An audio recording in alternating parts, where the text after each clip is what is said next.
अरे ये अरे ओ विट्ठल, ढंग से डाल रहे इधर इधर डाल। काम दुनिया भर का करो, दाम कौड़ी भर का मिलता है। कैसे अब हम इतने कम पैसा में घर चलावे और कैसे रानी को पढ़ावे। राम राम गज्जू चाचा। अरे राम राम रमेश बेटा। क्या हाल है? बहुत परेशान लग रहे हो। अरे क्या बताएं रमेश, एक तो बारिश नहीं हुई, ऊपर से कीट आदि फसल खा गया।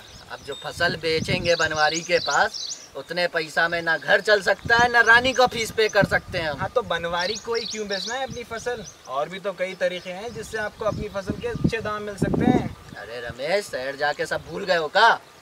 अकेला बनवारी ही है हमारे गांव में जो हमारी फसल खरीदता है। चाचा, आजकल जमाना बहुत बदल गया है, दुनिया बहुत बड़ी है और आजकल ये तो इंटरनेट का जमाना है, जहाँ पर ये एक बनवारी ही नहीं, हजारों खरीदार हैं जो आपकी फसल के आपको अच्छे दाम देंगे। अरे गज्जू चाचा सुनो मेरी बात, ये इंटरनेट से जो लोग आते हैं पूरे लूटने वाले आते हैं। मुरली चाचा, सारी कंपनीज ऐसी नहीं होती। फिर मैं भी तो इसी गांव के किसान का बेटा हूँ, तो भला मैं आप लोगों का बुरा क्यों चाहूँगा?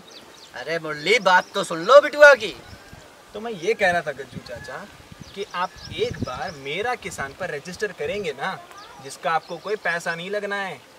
आप एक बार रजिस्टर करेंगे, आपकी फसल यहाँ पर तैयार हुई, आप उसकी जानकारी मेरा किसान पर डालिए, तो वहाँ एक बनवारी ही नहीं, हजारों बनवारी है, हजारों खरीदार है जो आपकी फसल के आपको उचित दाम देंगे। तो फिर आप ही देखना, उस दाम से अपनी रानी बिटिया खूब पढ़ पाएगी, आपका नाम रोशन करेगी।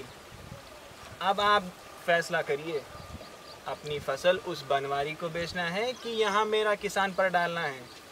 अरे रमेश, ये तो बहुत ही अच्छी बात है। बहुत बढ़िया है ये। क्यों मुरली? बहुत बढ़िया है, खुश हो गए हम। अरे अगर ऐसा है तो हमारे गांव का किसान तो खूब तरक्की करेगा और सबका बच्चा पढ़ सकेगा।